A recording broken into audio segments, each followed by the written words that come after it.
Welcome to विजेता study YouTube channel. दोस्तों, आज इस वीडियो में हम लोग बिहार एसएससी प्रथम इंटर स्तरीय संयुक्त प्रारंभिक परीक्षा का जो हल प्रश्न पत्र है यानी कि प्रीवियस ईयर क्वेश्चन को लेकर के आए हैं। यह इंटर लेवल का है साथियों। इसके पहले ग्रेजुएशन लेवल का था, वह 4 सेट समाप्त कर दिया गया है। अभी इंटर लेवल का कंप्लीट करेंगे, उसके बाद में फिर से ग्रेजुएशन लेवल का कंप्लीट करेंगे, यानी कि दोनों का है जो संयुक्त रूप से मिला करके आगे बढ़ रहे हैं।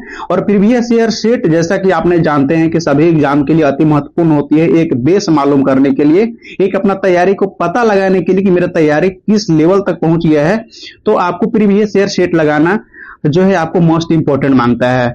दोस्तों, चैनल को पहली बार आए हैं तो चैनल को सब्सक्राइब करके बेल आइकन को ऑन कर लीजिएगा और वीडियो को अपने दोस्तों के पास में शेयर करके और कंटिन्यू जुड़ जाइएगा। वीडियो को अंत तक देखिएगा, क्योंकि आधा अधूरा ज्ञान आपको आधे अधूरा में सफलता छोड़ देती है। इसलिए वीडियो को पूरा देखिए। शायद हो सकता है कि आपको अंतिम समय में जो अगर 2 भी प्रश्न याद कर लिए, आपको दिमाग में सेट हो गया, तो समझ लीजिए कि वह सेट हुआ चीज जो माने कि मेमोरेबल हो गया, कभी भुला नहीं सकते हैं। वैसा चीज अगर इसमें से 10 प्रश्न भी कर लेते हैं, 10 प्रश्न भी कर लेते हैं, 14 प्रश्न भी कर लेते हैं, तो समझिए कि ऐसे ही बूंद बूंद करके तालाब भरती है। उसी प्रकार से सफलता की एक एक बूंद आपके अंदर में समाहित होनी चाहिए साथियों। देखिए, उसी मोटिव के आधार पे हम लोग आगे बढ़ते हैं और अपना पहला प्रश्न देखते हैं। पहला प्रश्न है कि नेशनल हेराल्ड समाचार पत्र किसने प्रारंभ किया था? यह जो प्रारंभ किया था साथियों, यह जवाहरलाल नेहरू के द्वारा प्रारंभ किया गया था। बी वाले ऑप्शन आपको सही जवाब हो जाएगा। अब जैसे में देखिएगा, एक है जैसे में आपको मोतीलाल नेहरू है। मोतीलाल नेहरू ने इंडिपेंडेंस समाचार पत्रिका है वह प्रकाशित किए थे। और उसके बाद में आप देखिए जैसे में है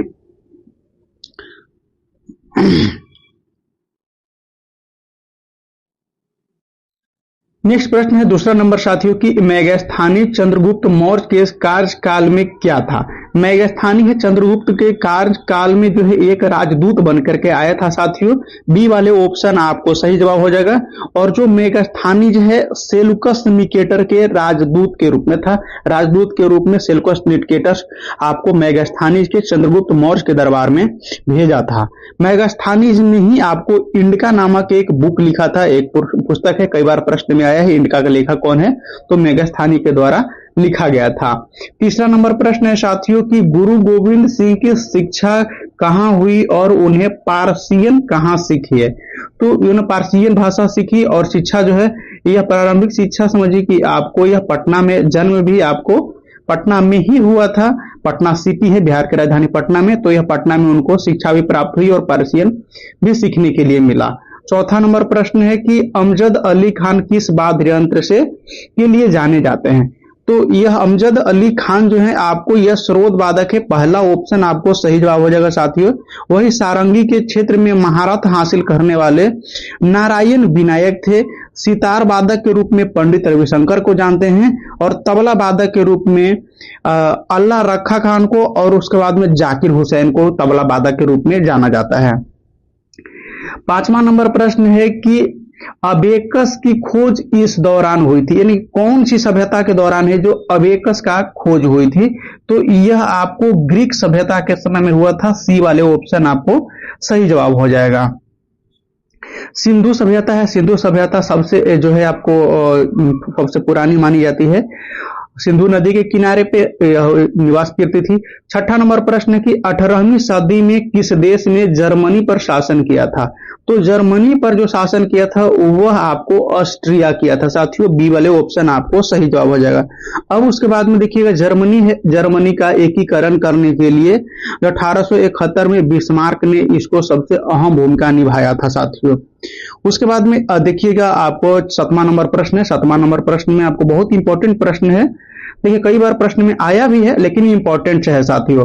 भारत के दोनों लोकसभाओं और राज्यसभाओं में कोरम के लिए कुल सदस्य का कितनी आवश्यकता होती है? कोरम जो होता है ना साथियों, कोरम, तो कोरम के लिए कितने जो है, कोरम को हिंदी में अभी कोरम में दूसरा भाषा में कह दे तो कोरम को आपको गणापूर्ति भी कहा जाता है। गणापूर्ति भी कहा जाता है। सैद्धांतिक तौर पर देखे तो सदस्य को ही कहा जाता है। तो कोरम प्राप्त करने के लिए आपको सही आंसर जो है आपको लोकसभा में भी और राज्यसभा में 1/10% सदस्य होना चाहिए। यह हो गया। दूसरी चीज में आपको कभी कभी लोकसभा न दे करके विधानसभा और विधान परिषद में भी दे दिया जाए तो कोरम आपको 1/10 ही प्राप्त होती है। दूसरी चीज में देखिएगा कि अगर आप कोई भी विधानसभा में देख लीजिएगा, कोई भी आपको सदन में देख लीजिएगा, तो विपक्षी दल के दर्जा प्राप्त करने के लिए उस पार्टी को 1/10 या तो 10% जो आपको सीट यानी कि सदस्य इसके पास होनी चाहिए, तब जाकर विपक्षी दल की दर्जा प्राप्त होती है। एक ही प्रश्न में आपको 4 पॉइंट जो कंफ्यूजन जनरेट कर सकता था, हमने कंप्लीट कराने का प्रयास किया है। 8वां नंबर प्रश्न है कि साप्ताहिक सारली शब्द कहां से प्रकाशित किया गया है। देखिए, सारली शब्द जो है यह आपको पेरिस से प्रकाशित किया था। बी ऑप्शन आपको सही जवाब हो जाएगा। 9वां नंबर प्रश्न है, कई बार प्रश्न में आया है कि H1N1 किसके द्वारा होता है, तो यह जो है आपको एक विषाणु वायरस है। ए ऑप्शन आपको सही जवाब हो जाएगा, A will be right answer. अब देखिएगा, जैसे में H1N1 जो है आपको यह स्वयं फ्लू को इन्फ्लुएंजा में कन्वर्ट H1N1 के रूप में किया गया है। यह WHO के द्वारा घोषित किया गया है। वही आप देखेंगे कि विषाणु क्या होती है, तो यह सजीव जगत और निर्जीव जगत के बीच में जो कड़ी होती है उसी को आपको विषाणु कहा जाता है। एक और याद रखिएगा, जैसे में H5 और N1 जो है यह आपको ब्लड फ्लू में देखा जाता है। क्या कहते हैं? ब्लड फ्लू इसको कहा जाता है। 10वां नंबर प्रश्न है साथियों कि एक जाना माना साहित्यिक समारोह कहाँ होता है, तो साहित्यिक समारोह के तौर पे देखें तो बहुत पुराने तरीका से चलते आ रहा है, जयपुर में है। ए वाले ऑप्शन आपको सही जवाब हो जाएगा। जयपुर को जो है आपको गुलाबी शहर के रूप में भी जाना जाता है साथियों, आपको यह मालूम होगा। 11 नंबर प्रश्न है कि बुद्ध से संबंधित जो है अवसरों से जुड़ी प्रतीक जो है, जैसे में स्तूप का इसका प्रतीक है। स्तूप बुद्ध के से संबंधित में स्तूप है, यह किसका प्रतीक है साथियों? प्रश्न कहने का अर्थ यह है, तो बुद्ध का जो आपको स्पूत है, स्पूत आपको मृत्यु का प्रतीक हो जाएगा। क्या हो जाएगा? मृत्यु का प्रतीक हो जाएगा। इसको महाभीष्मकर्मण कहा जाता है, ये भी आपको याद रखना है। उसके बाद में याद रखिएगा कि जैसे में पहला उपदेश सारनाथ में गौतम बुद्ध ने दिए थे, और गृह त्याग का जो है, गृह त्याग का प्रतीक घोड़ा है, और जन्म का प्रतीक है कमल और बैल है। कमल और बैल है जन्म का प्रतीक। ठीक है, इन सारी चीज को आपको याद करके रखें। सारे फैक्ट को आपको प्रत्येक जितना भी सेट कराते हैं साथियों, सभी सेट में यह पूरा डीपली के साथ में चलते हैं। वीडियो को है अपने दोस्तों के पास में जरूर शेयर कर दीजिएगा। आप लोग का जितना सपोर्ट रहेगा मेरा उतना ही ऊर्जा प्राप्त ऊर्जावान होंगे, और नई तरीका से नई रिसर्च करके एक पेपर पे बहुत अच्छा से रिसर्च करके आपके सामने प्रस्तुत करने का काम करूंगा। तो आप लोग सहयोग आप लोग दीजिए, क्योंकि आप लोग के बदौलत ही हम आगे बढ़ सकते हैं। और मेरा काम है, मैं पूरे 100% पूरा पुरजोर तरीका से कर रहा हूं। आपका सहयोग करना काम है, आपके ऊपर निर्भर कि आप क्या कर सकते हैं मेरे लिए। देखिए, गुप्त वंश का अंतिम शासक कौन था? देखिए, गुप्त वंश का अंतिम शासक विष्णुगुप्त था साथियों। बी वाले ऑप्शन आपको सही जवाब हो जाएगा। और इसको विष्णुगुप्त को अगर देखें तो यह भानुगुप्त के रूप में भी जाना जाता है। दोनों नाम याद रखिएगा, विष्णुगुप्त को भानुगुप्त भी जाना जाता है। अब उसके बाद में गुप्त जो वंश है उसका संस्थापक श्रीगुप्त को माना जाता है, संस्थापक श्रीगुप्त को माना जाता है। लेकिन वास्तविक संस्थापक जो है आपको चंद्रगुप्त वन को माना जाता है, यह भी आपको याद रखिएगा। उसके बाद में आपको वास्तविक संस्थापक चंद्रगुप्त वन को माना जाता है, और महान शासक गुप्त वंश का महान शासक चंद्रगुप्त द्वितीय को माना जाता है। कंप्लीट हुआ। यह एक ही प्रश्न में 4 प्रश्न आपको कंप्लीट करा रहे हैं साथियों। 13 नंबर में प्रश्न में है कि किसने जो है दाऊद को जो है पटना और हाजीपुर से खदेड़कर बाहर कर दिया था, तो यह अकबर किया था। डी वाले ऑप्शन आपको सही जवाब हो जाएगा, D will be right answer. और अकबर जो है, अकबर के काल में आपको देखिएगा कि हिंदी साहित्य का स्वर्ण युग कहा जाता था। हिंदी साहित्य का स्वर्ण युग अकबर के काल को कहा जाता था। एक प्रश्न आप लोग के लिए छोड़ रहे हैं साथियों कि चित्रकला का स्वर्ण युग किसके काल को कहा जाता था? फिर से रिपीट कर रहे हैं, यह प्रश्न आप लोग के लिए है। चित्रकला का स्वर्ण युग किसके काल को कहा जाता है? कमेंट करके आप जरूर बताइएगा। अगर यहां तक वीडियो देखे हैं या वीडियो को अंत तक देखे हैं तो समझेंगे कि आप कमेंट करके जरूर बताइएगा। 14 नंबर प्रश्न है कि अकबर के राज दरबार में कितने रत्न थे? अकबर के राज दरबार में 9 गोरत्न थे साथियों। बी वाले ऑप्शन आपको सही जवाब हो जाएगा।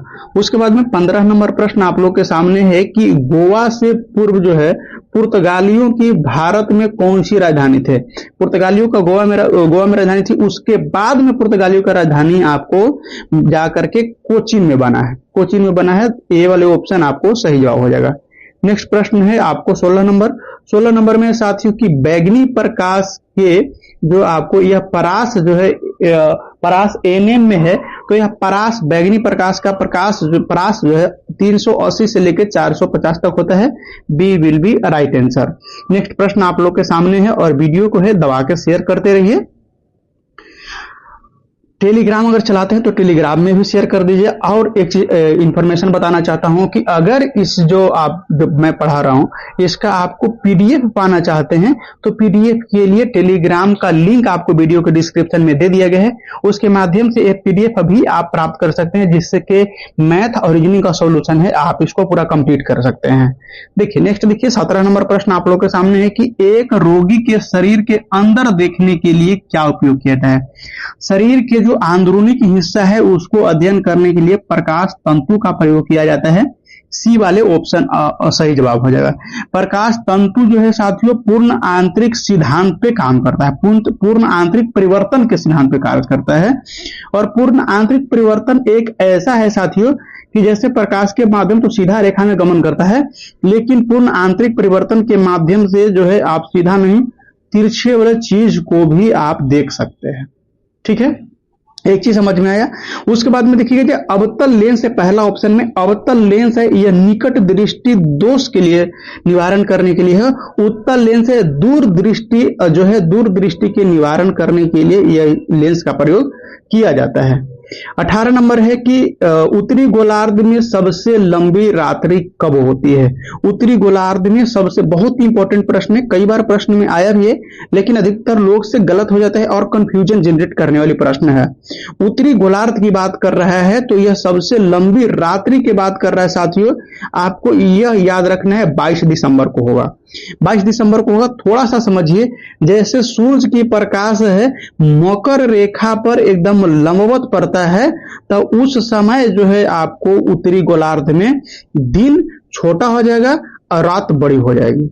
उत्तरी गोलार्ध की बात कर रहे हैं, ठीक है। इसका जस्ट अपोजिट है जो दक्षिणी गोलार्ध में होगा, क्या हो जाएगा, रात बड़ा हो जाएगा और दिन छोटा हो जाएगा। अब सेम चीज याद रखना है, अलग अलग जगह। उसके बाद में आपको देखिएगा पहला ऑप्शन याद रखिए 21 जून को, 21 जून को जो है सूर्य कर्क रेखा पे लंबवत पड़ता है, इसके लिए कर्क संक्रांति भी इसको कहा जाता है, या कर्क रेखा संक्रांति।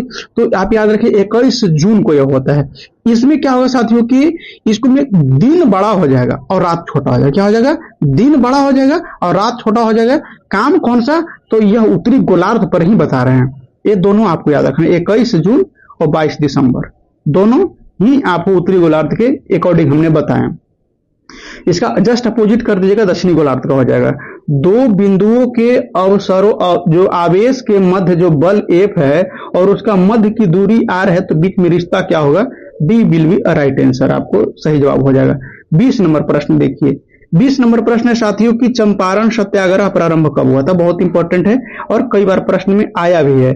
तो चंपारण सत्याग्रह साथियों यह आपको 1917 में हुआ था। बी वाले ऑप्शन आपको सही जवाब हो जाएगा, बी वाले ऑप्शन आपको सही जवाब हो जाएगा। आपको देखिए चंपारण सत्याग्रह क्यों हुआ था साथियों, इसको में नील की खेती जो है 3 कठिया पद्धति व्यवस्था अंग्रेज के द्वारा किया गया था। जैसे में आपको 20 कट्ठा में यानी कि 1 बीघा में 20 कट्ठा में 3 कट्ठा जो है आपको नील की खेती करना अनिवार्य कर दिया गया था। और नील की खेती होती थी तो उस खेती की जो उर्वरता है, उर्वरता एकदम बिल्कुल खत्म हो जाती थी, जो दिन पर दिन समस्या बनते चला जा रहा था। इसी को निवारण करने के लिए राजकुमार शुक्ल ने गांधी जी को चंपारण आने का न्योता दिए और उन्होंने 1917 में आकर के यह भारत में गांधी जी का प्रथम सत्याग्रह रहा। अगर वही पूछा जाए कि प्रथम सत्याग्रह जीवन में कब रहा, तो यह दक्षिण अफ्रीका में एक सत्याग्रह किए थे, वह जीवन में प्रथम सत्याग्रह रहा। और भारत में प्रथम सत्याग्रह चंपारण सत्याग्रह रहा साथियों, ये आपको ध्यान रखना है। नेक्स्ट प्रश्न है 21 नंबर। 21 नंबर में है कि उत्तर प्रदेश का राजकीय फूल क्या है। राजकीय फूल आपको उत्तर प्रदेश का पलाश हो जाएगा साथियों, बी वाली ऑप्शन आपको सही जवाब हो जाएगा। वही अगर गेंदा देखें तो बिहार का हो जाएगा, गेंदा अगर देखें तो बिहार का हो जाएगा।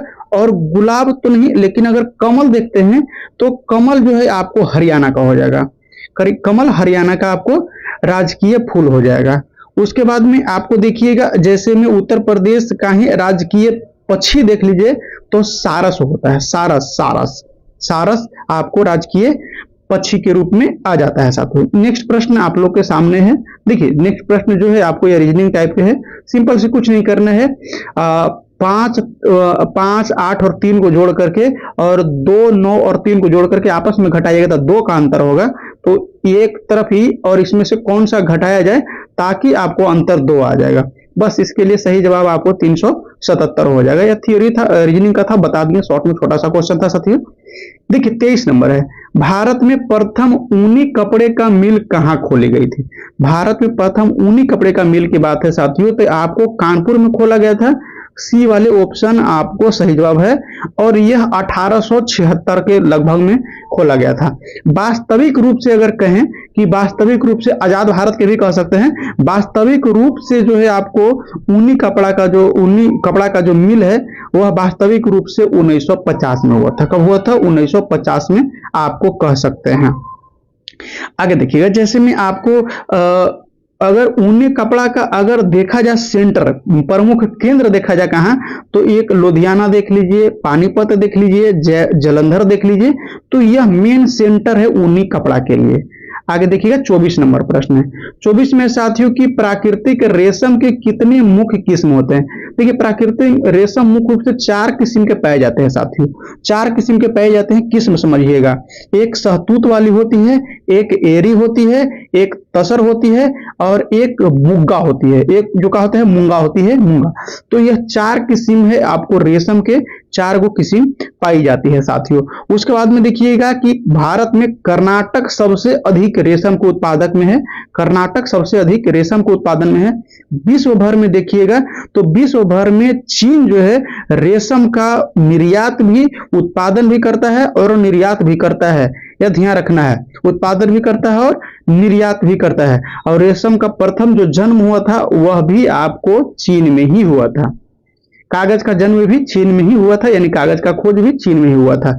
25 नंबर प्रश्न साथियों कि जालियांवाला बाग कहां है। यह अमृतसर में है साथियों, सी वाले ऑप्शन आपको सही जवाब हो जाएगा।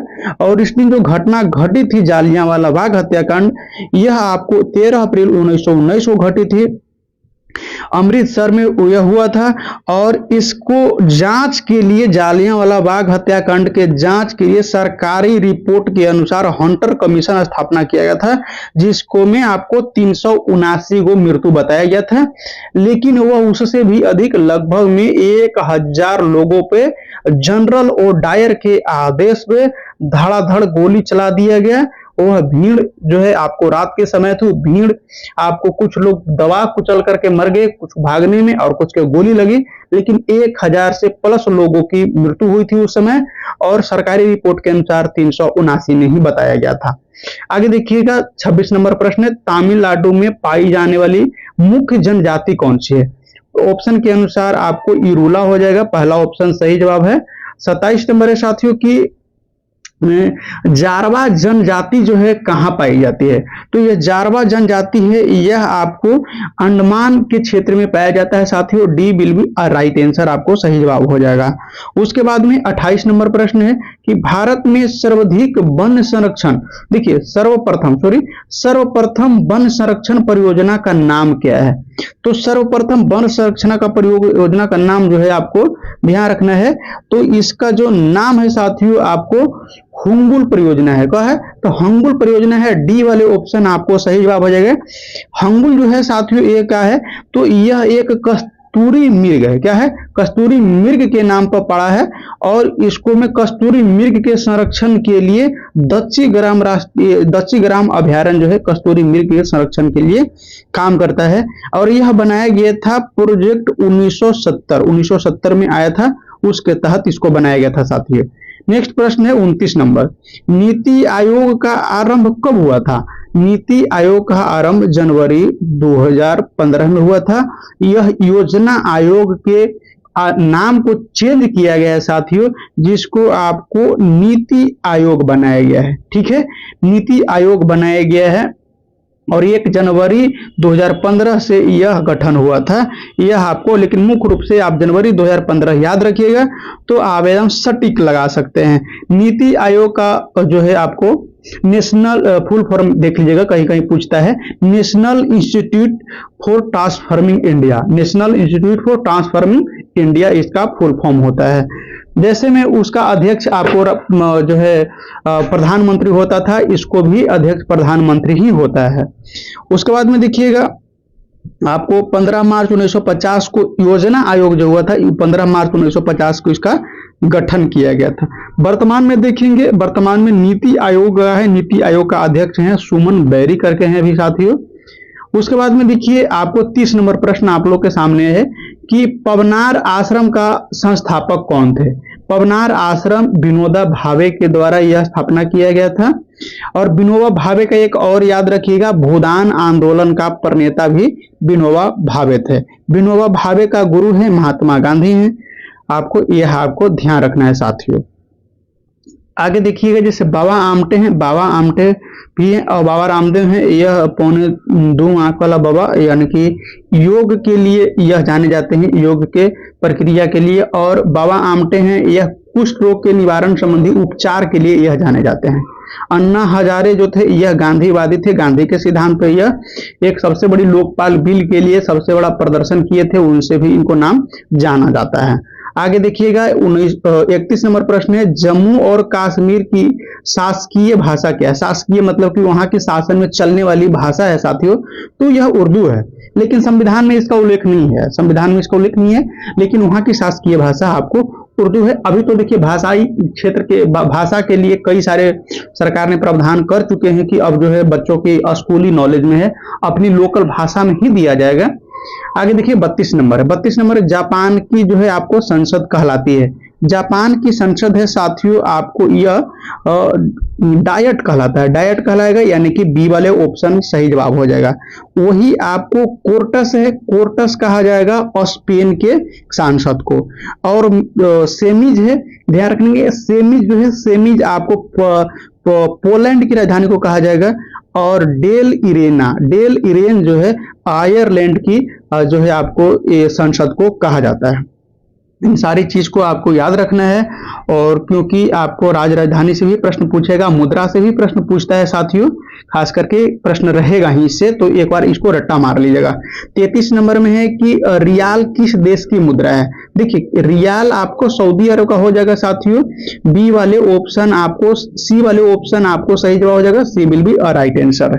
देखिए सऊदी अरब के बाद में भी अगर देखें तो और सारे, जैसे पाकिस्तान है, ये अपना नल्ला पाकिस्तान है, तो यह पाकिस्तान के यहाँ पर आपको पाकिस्तानी रुपया चलता है साथियों। उसके बाद में रोमानिया है, रोमानिया के आपको ल्यू चलता है, क्या चलता है, तो आपको ल्यू चलता है। और उसके बाद में अंगोला का, इसको में अंगोला को छोड़ दिए, अंगोला का बाकी और राजधानी और वहां चलने वाली मुद्रा है वह आपको याद रखना है। देखिए 34 नंबर प्रश्न है कि भारतीय झंडे में चक्र का रंग क्या है। देखिए चक्र का रंग है आपको नीला है, आपको पहला ऑप्शन सही जवाब हो जाएगा। इसको में आपको 24 तिल्ली होता है साथियों, 24 तिल्ली होता है, यह नीले रंग का होता है। और यह जो है आपको अशोक चक्र के रूप में भी जाना जाता है, अशोक चक्र के रूप में भी जाना जाता है। देखिए झंडा को है ना साथियों, झंडा के भारतीय संविधान में 22 जुलाई 1947 को इसको स्वीकार किया गया था। और झंडा समिति का अध्यक्ष जेबी कृपलानी थी, झंडा समिति का अध्यक्ष जेबी कृपलानी थी। तो कई सारे प्रश्न को है आपको यह बताते चल रहे हैं, अगर आप नोट डाउन कर सकते हैं तो आप नोट डाउन भी कर सकते हैं। किसी भी प्रकार की आपको समस्या है या परेशानी का सामना कर रहे हैं तो आप कमेंट करके जरूर बताइएगा, उसका समाधान या उसका रास्ता जरूर बताया जाएगा। जितना हर संभव हो सके मदद जरूर करूंगा, जिस रूप में हो सके साथियों। 35 नंबर प्रश्न है कि वंदे मातरम का अंग्रेजी में अनुवाद किसने किया था। देखिए वंदे मातरम का अंग्रेजी में जो अनुवाद है आपको रविन्द्रनाथ टैगोर के द्वारा किया गया, सॉरी आपको अरविंद घोष, अरविंद घोष के द्वारा किया गया था। सी वाले ऑप्शन आपको सही जवाब है, C will be right answer. देखिए उसके बाद में देखिएगा, जैसे में वंदे मातरम जो है आपको 1882 में आनंद मठ से इसको लिया गया था। यह भी आपको याद रखना है, आनंद मठ बंकिम चंद्र चटर्जी के द्वारा लिखा गया था साथियों।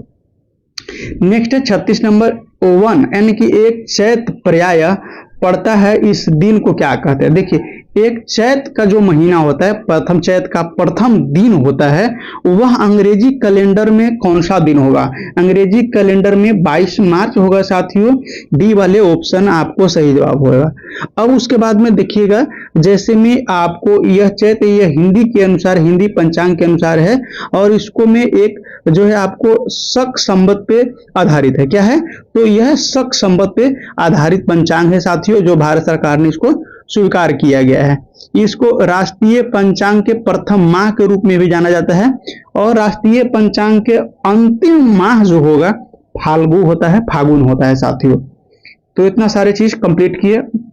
37 नंबर में है कि सत्यमेव जयते कहां से लिया गया, यहां से लिखा गया है या कहां से, तो सत्यमेव जयते कहां से लिया गया साथियों, मंडको उपनिषद से लिया गया है। बी वाले ऑप्शन आपको सही जवाब हो जाएगा। बहुत बार यह प्रश्न में पढ़े हैं।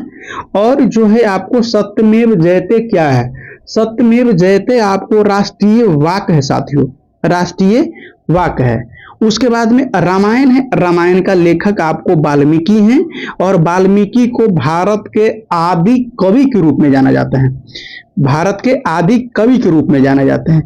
मनु स्मृति एक समझिए कि न्यायिक ग्रंथ है साथियों, एक आपको समाज के जो नियमें होती हैं उससे बनी हुई ग्रंथ है, और यह मनु के द्वारा लिखा गया है। और मनु जो है पीयूष मूत्र शुंग के दरबार में रहते थे, उसके द्वारा मनु स्मृति जो है लिखी गया है।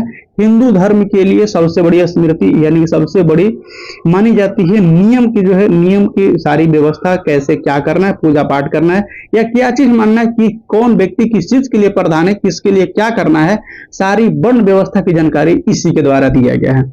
आगे देखिए 38 नंबर में 16 मार्च 16 को गतिमान एक्सप्रेस की जो है आपको आजमाइशी यात्रा दिल्ली और किस शहर के मध्य चलाई गई थी, तो यह आपको आगरा के मध्य चलाया गया था। 2016 के कोई काम का नहीं है हम लोग के लिए। 39 नंबर में है किसका उपनाम द बॉल है, द बॉल है किसका उपनाम होगा साथियों, तो यह आपको राहुल द्रविड़ का हो जाएगा, राहुल द्रविड़, सी विल बी राइट आंसर। वही आपको देखिएगा सचिन तेंदुलकर को यह मास्टर ब्लास्टर के उपनाम से जाना जाता है। शोएब अख्तर पाकिस्तान के शोएब अख्तर को रावलपिंडी एक्सप्रेस के रूप में उपनाम से जाना जाता है। और कपिल देव को याद रखिएगा कि यह हरियाणा हरिकेन के नाम से भी जाने जाते हैं, यह सब उपनाम दिया गया है। 40 नंबर में है कि रेड क्रॉस का मुख्यालय कहाँ है साथियों, रेड क्रॉस का मुख्यालय आपको स्विट्जरलैंड हो जाएगा, पहला वाला ऑप्शन, यानी कि A will be right answer. 41 है आनंद मठ का लेखक कौन है, ये आनंद मठ का लेखक है बंकिम चंद्र चट्टोपाध्याय है, बी वाले ऑप्शन सही जवाब हो जाएगा, B will be right answer. 42 नंबर प्रश्न है बाबू कि द ओडेसिटी ऑफ होप किसने लिखी है, तो यह जो बुक लिखा गया है ओबामा के द्वारा लिखा गया है, C will be right answer Obama. Manmohan Singh के द्वारा चेंजिंग इंडिया लिखा गया है, और विल क्लिंटन के द्वारा माई लाइफ लिखा गया है, जो अमेरिका के राष्ट्रपति की अपने जीवन की यात्रा का पूरा वर्णन है। यानी कि जीवन की यात्रा मतलब चलने की यात्रा नहीं, जीवन में शुरुआत से अपना जीवन में शुरुआत से लेकर के अमेरिका के राष्ट्रपति बनने तक यात्रा की पूरा उसमें लिखा गया है। 43 नंबर में है कि समय का वर्णन करते हुए शब्द में एडी जो लगाया जाता है इसका अर्थ क्या होगा, देखिए इसको में एनो डोमिनी होता है, बी वाले ऑप्शन आपको सही जवाब हो जाएगा, B will be right answer. एक आपको बीसी लगाया जाता है साथियों, इसका फुल फॉर्म बिफोर क्राइस्ट होता है, बिफोर क्राइस्ट होता है। 44 नंबर देखिएगा शहीद दिवस कब मनाया जाता है, शहीद दिवस है जो आपको 30 जनवरी को मनाया जाता है, C will be right answer. उसके बाद में देखिएगा जैसे में 5 फरवरी को 20 नेटाला दिवस मनाया जाता है, 20 नेटाल दिवस मनाया जाता है। 14 फरवरी को विश्व भर में वैलेंटाइन दिवस मनाया जाता है, वही वैलेंटाइन गर्लफ्रेंड और बॉयफ्रेंड वाला मिलने का दिन। लेकिन ध्यान रखना है साथियों कि यह विश्व भर में मनाया जाता है। भारत में अगर याद रखना है तो भारत में काला दिन के रूप में मनाया जाता है, क्योंकि इसी दिन जो है आपको 2019 में पुलवामा अटैक हुआ था, जिसको में 40 जवान शहीद हो गए थे। इनको गाड़ी से एक 300 किलो RDX लेकर के आ रही वैन जो है इनको गाड़ी से टकरा दिया गया था। इस समय सरकार आपको बीजेपी की थी, और इसको बाद में देखिएगा बीजेपी के सरकार में उरी और बहुत सारे ब्लास्ट जो है आपको बीजेपी के सरकार में ही देखने के लिए मिली है साथियों। केवल यह सरकार जो है आपको कहती कुछ है करती कुछ है। तो यह अभी सबसे बड़ी है कि जातीय आधारित जो है समस्या उत्पन्न करके यह सरकार पब्लिक को उलझाई हुई है। इनको दुख भी लगेगा अंधभक्त को, लेकिन आगे आने वाला समय में अमेरिका के तरह जब श्रीलंका की तरह पूरा एकदम तबाही हो जाएगा ना साथी, तब आपको पूरा अंधभक्ति टूट जाएगा। अगर कोई अंधभक्ति को दुख लगा होगा तो ये आपको याद रख लीजिए कि आने वाला कुछ समय और इंतजार करिए। अभी तो जितना हुआ है उतना हुआ ही है, लेकिन आने वाला कुछ समय और इंतजार रखिए, आपको पूरा समझ में आ जाएगा, पूरा निशा फटेगा अंधभक्ति का। आगे देखिएगा 44 नंबर है। 44 नंबर में है कि शहीद दिवस कब मनाया जाता है। आपको 44 नंबर कंप्लीट हुआ है। 45 नंबर में है कि अपने मोबाइल फोन के न पहुंच पाने यानी कि एक्सेस खोने का डर क्या कहलाता है। तो यह डर जो है आपको क्या कहलाएगा साथियों, तो मोनोफोबिया कहलाएगा। ये वाले ऑप्शन आपको सही जवाब हो जाएगा। 46 नंबर में है कि सत्यजीत रे द्वारा निर्देशित सर्वप्रथम चलचित्र यानी कि फिल्म क्या था, तो यह पाथेर पंचाली था। डी ऑप्शन आपको सही जवाब हो जाएगा। 47 नंबर में है कि भारत के सबसे बड़ा संग्रहालय कहां पर है, तो यह कोलकाता में है साथियों। सी वाले ऑप्शन आपको सही जवाब हो जाएगा। सी विल बी राइट आंसर। 48 प्रश्न है। 48 नंबर में है कि पंचतंत्र किसने लिखा था। पंचतंत्र है आपको यह विष्णु शर्मा के द्वारा लिखा गया है, यानी कि A will be right answer. Vishakh Dutt की याद रखिएगा, मुद्रा राक्षस का लेखक विशाख दत्त है। नेक्स्ट प्रश्न आप लोग के सामने है साथियों, और आपको लास्ट में जाते जाते कमेंट करके बताना है कि आपको इन सारी प्रश्न में से कितना सारे प्रश्न है जो आपको कंप्लीट हुआ, यानी कि याद था या उसको पहले से आप जानते थे। उसके साथ में जो एडिशनल क्वेश्चन बताए हैं उसको भी आपको जान करके कैसा लगा आप कमेंट करके जरूर बताइएगा। 49 नंबर प्रश्न है कि कौन है उसके आयुर्वेदिक ज्ञान के लिए प्रसिद्ध है। तो कौन है, तो आयुर्वेदिक ज्ञान के लिए आपको धन्वंतरी को जाना जाता है। C will be right answer. Important प्रश्न है 50 नंबर, आईपीएल क्रिकेट का आरंभ कब हुआ था। अभी आईपीएल चल रहा है, यह 2008 में हुआ था साथियों। C will be right answer. 91 number प्रश्न है कि लाइपेज द्वारा वसा के जलीय अपघटन पर मिलता है तो क्या कहलाएगा। देखिए 51 नंबर प्रश्न के क्या सही जवाब हो जाएगा। इसके लिए सही जवाब हो जाएगा साथियों कि आपको बसीय अम्ल और गिल्सेरॉल हो जाएगा, यानी कि B will be right answer. B वाले ऑप्शन आपको सही जवाब हो जाएगा। 52 नंबर प्रश्न की भारतीय मानक समय ग्रीनविच मध्य समय से कितना आगे है, तो यह 5.5 घंटा आगे हो जाएगा, यानी कि ए वाले ऑप्शन आपको सही जवाब है। 53 नंबर प्रश्न है कि दुनिया का सबसे बड़ा दलदल यानी कि गीला स्थान कहां पर है, तो यह जो स्थान है साथियों आपको एशिया में है। कहां है, एशिया में, यानी कि Asia. A will be right answer, आपको सही जवाब हो जाएगा। उसके बाद में 54 नंबर प्रश्न है कि मानचित्र में समुद्र की समान गहराई को जोड़ने वाली रेखा को क्या कहलाएगा। समान गहराई को जोड़ने वाली आइसोवाद कहा जाता है। C is the right answer. 55 number प्रश्न है कि यह एक ठंडी और शुष्क वायु, कौन ऐसा वायु इसको में साथियों की ठंडा और शुष्क दोनों है, तो आपको बोरा याद रखिएगा। ऑप्शन के अनुसार आपको याद रखना है, जो दिया रहेगा उसके अनुसार। 56 नंबर प्रश्न है कि वह नदी जो दिल्ली में बहती है, दिल्ली किस नदी के किनारे पे बसा है, तो यमुना नदी के किनारे पे बसा है और सबसे प्रदूषित नदी हो चुकी है साथियों। 57 नंबर प्रश्न है कि इरावती नदी किसमें गिरती है। देखिए अभी यमुना नदी पर ही क्या ही एक घटना फिर से बता रहे हैं, और हमारे महामहिम अभिमाननीय प्रधानमंत्री जी हैं, उनको छठ के समय में यमुना में जल देने के लिए, अर्घ देने के लिए एक आर्टिफिशियल घाट बनाया गया था, जिसको में पानी भी बाहर से भर के डाला गया था। यानी कि उसका कनेक्शन जो है आपको यमुना से नहीं था, यमुना के किनार पे ही बनाया गया था। जब उसका पर्दाफाश वीडियो बना करके आपको न्यूज वाला जब वायरल किया, तब इसका सच्चाई का पता चला कि देखिए गंगा यमुना साफ करने के नाम पर इतना यमुना गंदा है कि उसको में मोदी जी उतर नहीं रहे हैं, उनके लिए सेफ जोन बनाया जा रहा है। वायु प्रदूषण के लिए भी जो आपको दिल्ली में वही हाल है, आपको पूरा सब देश का ज्ञान दे रहे हैं कि अब यहाँ दिल्ली का वायु प्रदूषण बिल्कुल सही हो गया है, अब चिंता करने की जरूरत नहीं है। लेकिन बगल में प्यूरिफायर लगाया रहता है, बगल में जो है आपको एयर प्यूरिफायर लगाए हुए करके बैठते हैं। तो देखिए जलीलता की भी कोई सीमा होती है, जलीलता के भी देख रहे हैं ना, कोई सीमा होती है। अब देखिए उनको प्रेशर आने लगा, जैसे आपको दिल्ली के अभी सीएम जो रेखा गुप्ता है, उनके प्रेशर आने लगा कि दिल्ली के एयर पोल्यूशन के लिए डेटा कम करो, डेटा कम करो। उन्होंने एक्स्ट्रा दिमाग, देखिए बीजेपी वालों के पास में दिमाग कहां से आता है भाई। उन्होंने क्या किया कि जहां पर आपको जो काउंट होती है, यानी कि वहां की वेदर को मापता है और एयर पोल्यूशन को मापता है, एयर की क्वालिटी को मापता है, वहां पड़ी 100 बगल उसके जो है आपको पानी वाला जो टंकर होता है, टंकर को चक्कर लगवाने लगे कि यहाँ पड़ी अगर गर्दा धूल नहीं रहेगी, साफ रहेगी, पानी का छिड़काव कराने लगे। नहीं, पूरा शहर में नहीं, केवल उस जगह पे जहां पड़ी ये रीडिंग होती है। तो ऐसा ऐसा तो कारनामा किया जाता है इसके द्वारा। 57 नंबर प्रश्न देखिएगा। देखिए 57 नंबर प्रश्न कह रहा है साथियों कि जो है आपको इरावती नदी किस में गिरती है। इरावती नदी आपको बंगाल के खाड़ी में आकर के गिर जाएगी। ए वाले ऑप्शन आपको सही जवाब हो जाएगा, ए वाले ऑप्शन आपको सही जवाब हो जाएगा। उसके बाद में 58 नंबर है। 58 नंबर में है कि नदी का एक उथल विस्तार जो नाव पर या गाड़ी से पार किया जा सके वो क्या कहलाएगा। तो यह इसको रिप कहा जाएगा, रिप कहा जाएगा। सी वाले ऑप्शन आपको सही जवाब हो जाएगा।